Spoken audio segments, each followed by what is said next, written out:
Greetings, everyone, and welcome. I'm the Chancellor Soul Mike Boone. You tune in to another edition of Soul Facts, a show highlighting the history and music of legendary artists and preserving their legacies. You know, the ingredients for a recipe of gut bucket soul were skillfully prepared by the innovations of his master chef, James Brown. A pound of accented snare drums, a pinch of organ, a mixture of chopped horns blended with Dyke's guitars, and a tablespoonful of bass, brewed and stewed into a delicacy genre called funk. Now, this particular group sampled trailblazing elements of JB, developing a sound of R&B uniqueness that became preeminent. Soul Facts Spotlight artists, Dyke and the Blazers.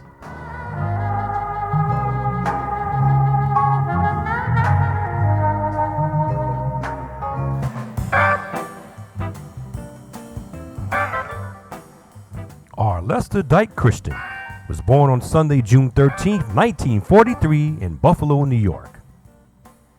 Legend has it that he was given the name Dyke as a toddler when a relative brought him a pair of dice to play with. Now, each time he rolled them, he became fascinated and would scream out the name Dyke instead of dice. The mispronounced name became his lifelong nickname. As a teen, he attended Burgard High School in Buffalo. At 17, Christian joined a band called Carl LaRue and his crew in 1960. The group later issued 2 recordings on a local label, KKC, Kim Kimbrough and Company.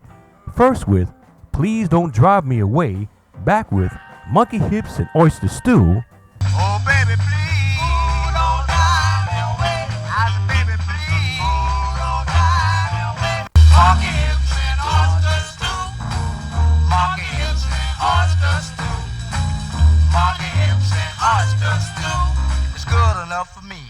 Good enough for you. And swinging in Canada, back with Dance the Wish Wash, with drummer Wardell Baby Wayne Peterson on lead vocals and Dyke Christian on bass.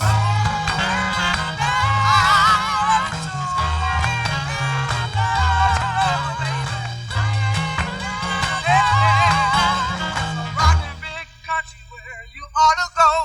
Can you dance the wind? Hey, come on, dance it with me.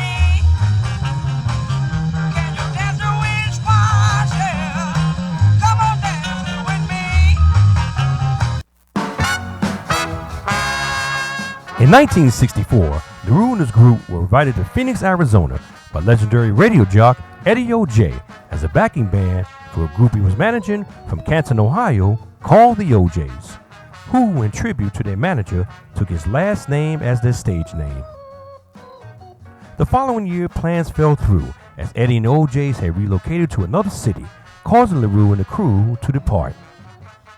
Now, Carl LaRue returned to Buffalo, but Dyke and 2 remaining members, guitarist Alvester Pig Jacobs and sax player J.P. Hunt, decided to remain in Phoenix and join forces with another group called the Three Blazers, with tenor saxophonist Bernard Williams, Rich Casey on organ, and Rodney Brown on drums. Now, there's another story told that Dyke and the 2 members were stranded in Phoenix by the OJs and Eddie O.J. and joined forces with the Blazers to earn some money. You decide and be the judge. Now billed as Dyke and the Blazers, with Dyke on lead vocals and bass, the group interacted in local clubs, including one of the hottest spots in Phoenix called the Elks Lounge, gaining lots of popularity. The Blazers' signature sound evolved by footprinting syncopated rhythm patterns, including the organ, the bass, the guitar, and drums, borrowed heavily from Soul Brother number 1, James Brown and his band, establishing their own uniqueness in R&B that blueprinted the genesis of future funk.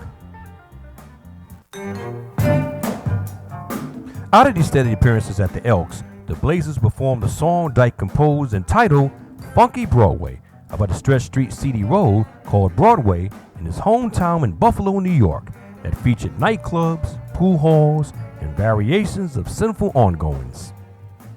Now, novelty and fad dances were the in thing of the 1960s, so Dyke developed a dance to go along with the song. Local producers Art Barrett and Austin Coleman were at the lodge one night and noticed the reaction of the crowd when the Blazers performed it and approached Dyke about recording the song and releasing it as a single. Dyke agreed. The Blazers went to a 1-hour session at Audio Recorder Studios in 1966 that cost them $45. Barrett and Coleman issued the song on the Arco imprint with Christian credit as the sole writer of the tune, although members of the Blazers claimed it was a joint effort in composing it. Funky Broadway gained local popularity as disc jockey Tony Evans began heavily rotating the single consistently, in which afterwards other stations in the Southwest began to follow suit, although there were some stations that banned it because of its title. The song made its way as far as California, where Los Angeles disc jockey Art Ludlow, who coined the iconic term oldie but goodies, licensed the song for his original sound label in December of 1966.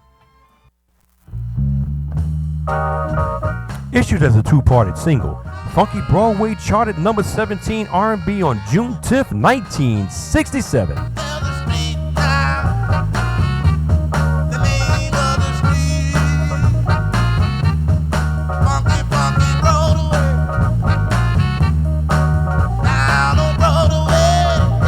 It's been noted as the first charted single to include the word funky as a title. And as I mentioned earlier, that's the reason why radio stations in the Southwest banned it, because of the title.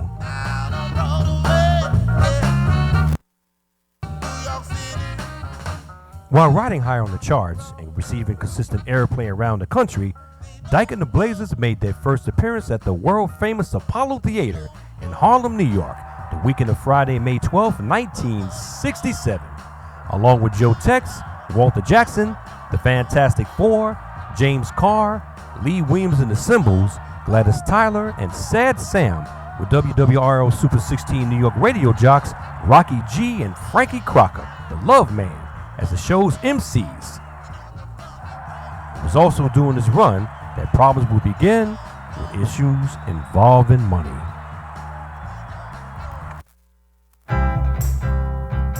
In a 1988 interview with Alvin Battle, Battle quoted, "We were starving on the road.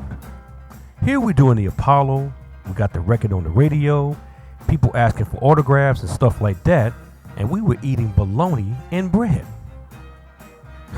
I was living in the projects in Phoenix doing better than that. So I said, what the heck? I called my mama, told her to wire me some money to get home. Battle coaxed the other members to leave except two, guitarist Pig Jacobs and sax player J.V. Hunt. Dyke had to scurry to find new members, so he returned to Buffalo and rented a hall on the east side. Dyke and Art Barrett held auditions and hired drummers Willie Earl, Wardell Baby Wayne Peterson, former members of Carl LaRue's crew band, along with other musicians, Otis Tolliver on bass, Ray Bird on organ, and trumpeter Maurice Little Mo Jones as the New Blazers. Back in action, Dyke and the Blazers will return to the Apollo Theater in October of 1967. Funky Broadway was recorded more than 21 times, including cover versions by Jackie Wilson and Count Basie from their duet 1968 Brunswick LP, Manufacturers of Soul. There's a street, you know, the name of the street now, baby. Funky, funky Broadway, down on Broadway. Diana Ross and the Supremes and the Temptations from the album Diana Ross and the Supremes Joined Together in 1968. And here's their cover version of Funky Broadway.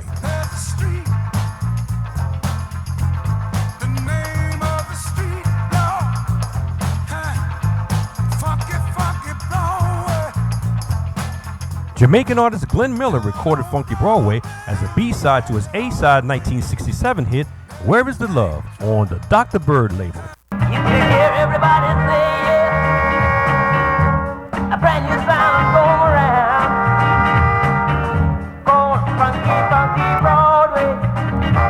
Comedian actor Bill Cosby recorded a parody version and retitled it Funky North Philly, tributing to a section in his hometown of Philadelphia in 1967. There's a street in North Philly, name of the street. It's Funky, Funky Diamond Street. Hey! Funky, Funky Diamond Street. Musician organist Jimmy Smith recorded an instrumental cut and released it as a B-side to his remake of Aretha Franklin's 1967 hit, Respect.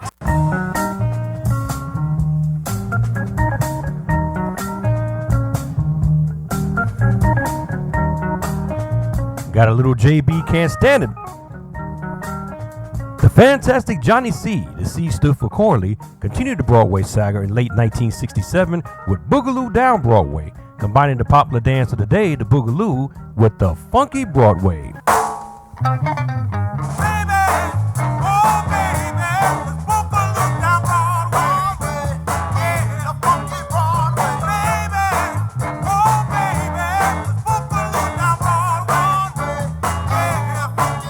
Stax folk singer Linda Lindell mentions the funky Broadway in a 1968 classic hit, What a Man.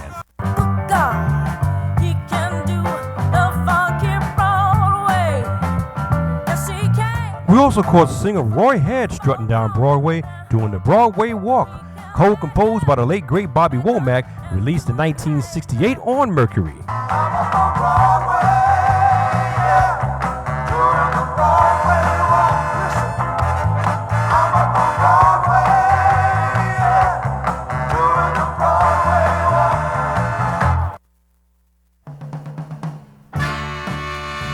The most definitive cover version was by the late great wicked Wilson Pickett. It was recorded at Fame Studios, founded by the late Rick Hall in Muscle Shoals, Alabama, on Wednesday, February 1st, 1967, and produced by Jerry Wexler of Atlantic Records. Every town I go in, there's a street, name of the street, funky, funky Broadway, down on Broadway. Wilson Pickett's version of Funky Broadway was issued in late August of 1967. The song hit number 1 R&B on September 30th and number 8 pop on the same date.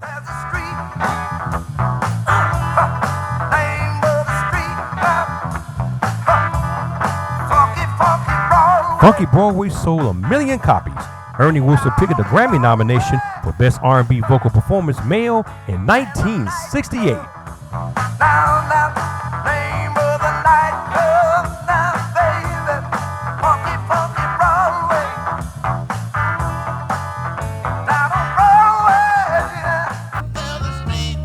Dyke's version of Funky Broadway sold 500,000 copies, while a self-titled classic LP, Funky Broadway, was issued in mid-1967.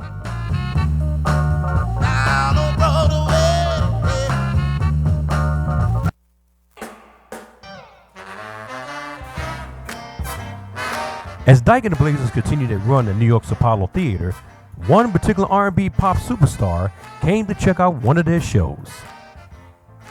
Soul Brother number 1, James Brown. Blazer member Rodney Brown recalled the visit in a 1988 interview. James Brown came down to see us.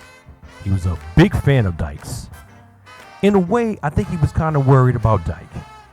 He wore a vest made out of bird feathers, and he had 2 or 3 gangsters with him, watching him. Guns and everything, you know. He was in the dressing room with us for, I guess, about maybe an hour.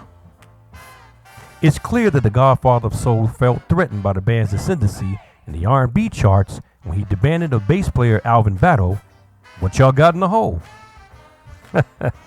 James, of course, gave Dyke and the Blazers his true blessings. And the hits continue as Original Sound issue more hit singles on Dyke and the Blazers, starting with So Sharp, back with Don't Bug Me, hitting number 41 R&B August 5th of 1967.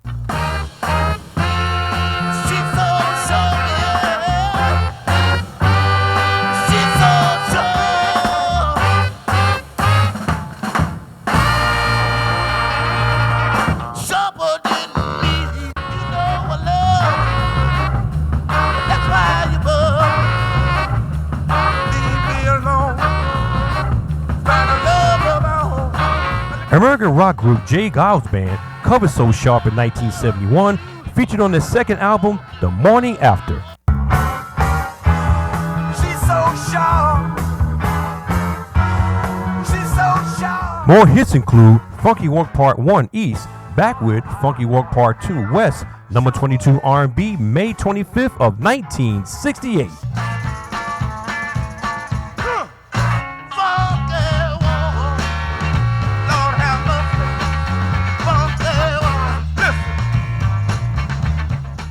Funky Bull Part 1, back with Funky Bull Part 2, released also in 1968. A thing called a bull, yes it is. Funky bull. Let me tell you how first, so listen. Dyke and the second wave of Blazers would experience more trials and tribulations and difficulties on the road, with their equipment being stolen at a club during an appearance and the non-existence of payments. Becoming disgruntled, the group disintegrated in 1969. Now, instead of auditioning new members, Dyke traveled to Hollywood, California to record in more sophisticated studios using top musicians, including the nucleus members of the Watts 103rd Street Band, with Melvin Dunlop on bass, Al McKay on guitar, who years later became a member of Earth, Wind & Fire, and top drummer James Gatson. Keyboardist Ray Jackson was on hand to oversee studio arrangements by hiring professional horn players, while Dyke played bass on various cuts.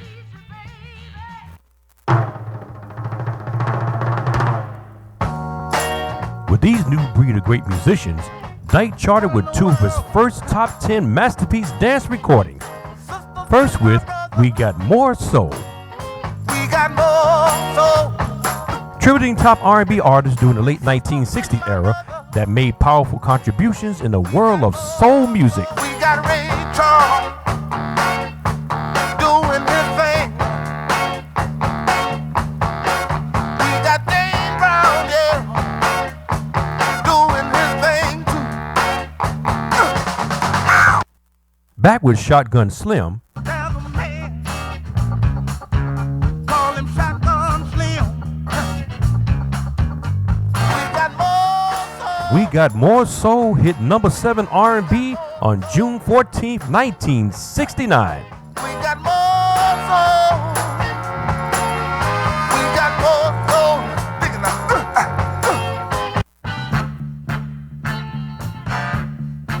And Let a Woman Be a Woman, Let a Man Be a Man. Gotta let a woman be a woman. Let a man be a man.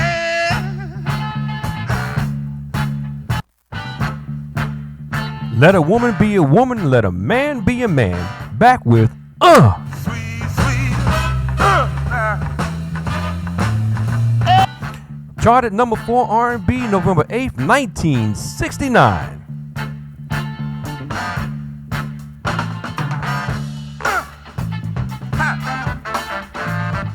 Some people say living in a joke. All 4 songs were composed by Dyke himself. They even said, yes they did. The country's going up in the smoke. Gotta let a woman be a woman.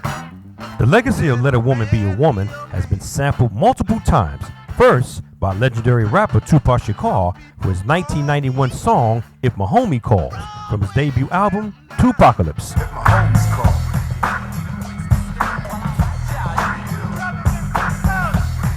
The rap group Stetsasonic with their 1988 hit Sally. I got a her named Sally, and she don't squall or eat pork with a spoon or fork. But I heard that some people don't like the way Sally walk. English rock band The Heavy with their funkadelic hit of 2009, How You Like Me Now. How you like me now? How you like me now? How you like me now? How you like me now? And the late great Prince with the Power Generation's release of Get Off, with the title Let a Woman Be a Woman was referred to in the song. Get up. Let a woman be a woman and a man be a man. Get up. If you want to, baby, here I am. You know, Dyke's music catered to street people with a groove in their system. He never worried about the importance of crossover appeal. He wanted his music to be played in bars, jukeboxes, or dance events. If people responded to it, then he was contented. His message was to connect to people's inner soul.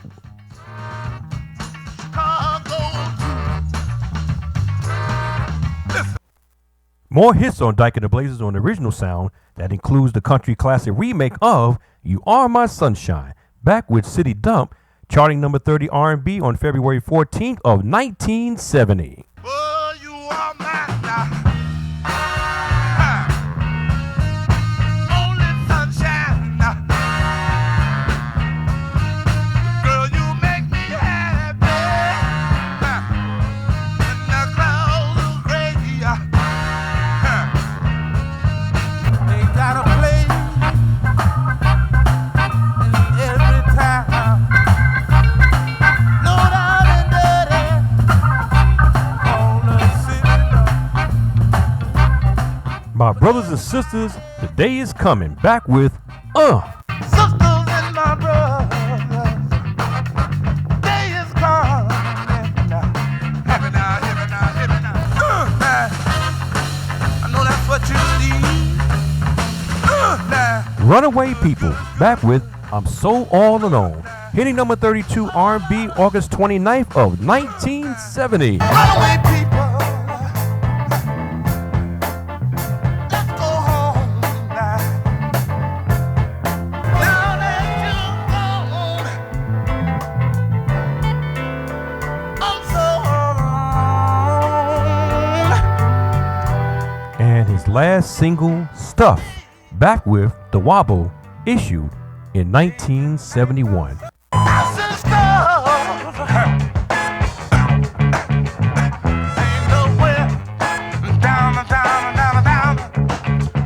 I got a thing called the wobble.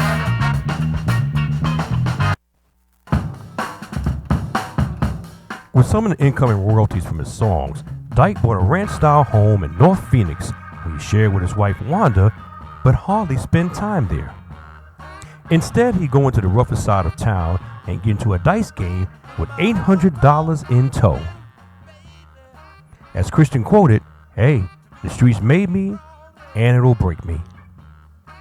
Original Sound label founder Art LeBeau said that Dyke was unsophisticated, no airs or grace, a really nice guy. He was happiest on the street. Unfortunately, that happiness would turn tragic. As Dyke was preparing for a tour in England, in a recording session with Barry White, he was sadly shot 4 times with a .22 caliber pistol by a disturbed man named Clarence Daniels after a confrontation in a local bar in Phoenix. The bullet struck him in the right temple, the upper chest, and the right thigh. Dyke was pronounced dead 1 hour later. The tragic event took place on Saturday, March 13th, 1971. He was 27 years old. The case against the alleged killer Clarence Daniels was dismissed because of evidence indicating self-defense.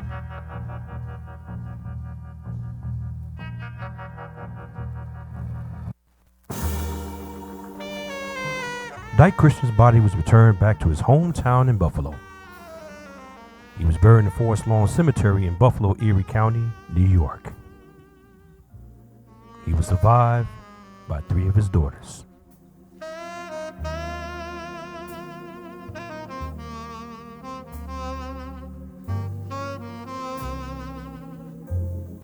I used to have my fun. As a musical tribute to Dyke, Art LeBeau released Dyke and the Blazers' greatest hits on Original Sound in 1971.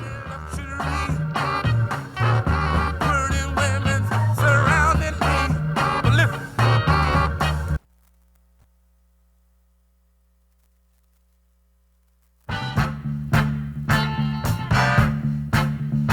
Dyke's 1969 classic Let a Woman Be a Woman, Let a Man Be a Man continues to have a growing legacy.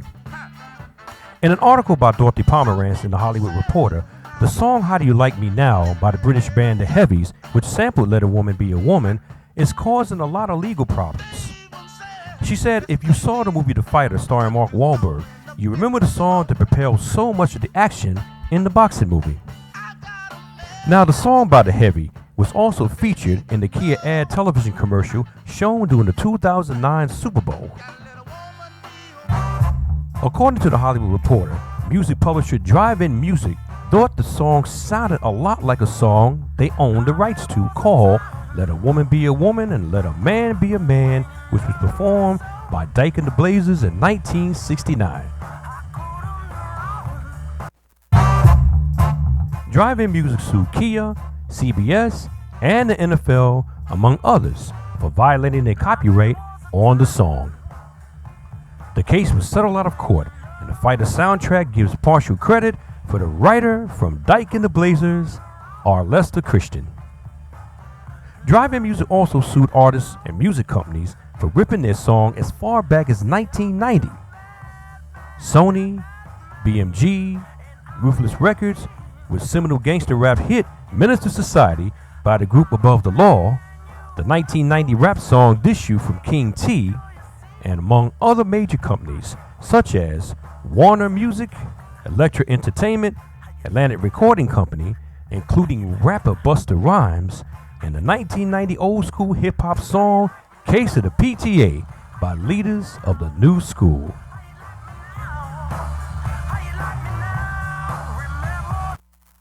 Our final inductee in this category is the leader of the band Dyke and the Blazers. He was the writer of the soul classic Funky Broadway. Dyke and the Blazers were proudly inducted into the Buffalo Music Hall of Fame on October 4th, 2012 at Traff Music Hall in Buffalo, New York. About Broadway in Buffalo, New York. Legendary late R&B punk funk artist Rick James, also a fellow Buffalonian, told news writer Elmer Plotz in 1991 that upon hearing Funky Broadway, the world was stunned. It was revolutionary as far as what the music was saying, revolutionary as far as the sound. And it showed me somebody from Buffalo could make music that was new and fresh. Dyke and the Blazers were also inducted into the Arizona Music Entertainment Hall of Fame on April 17, 2005 at the Dodge Theater.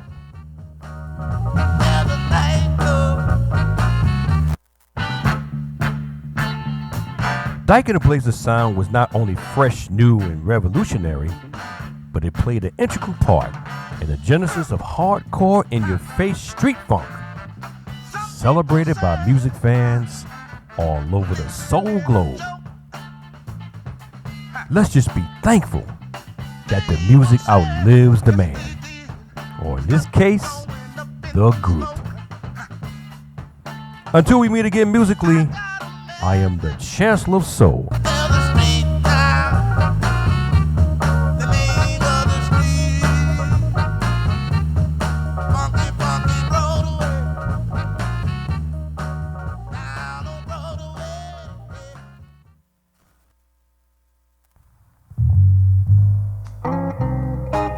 Soul Facts, a show written, created, produced, and copywritten by the Chancellor of Soul, Mike Boone, and is a non-profit music presentation.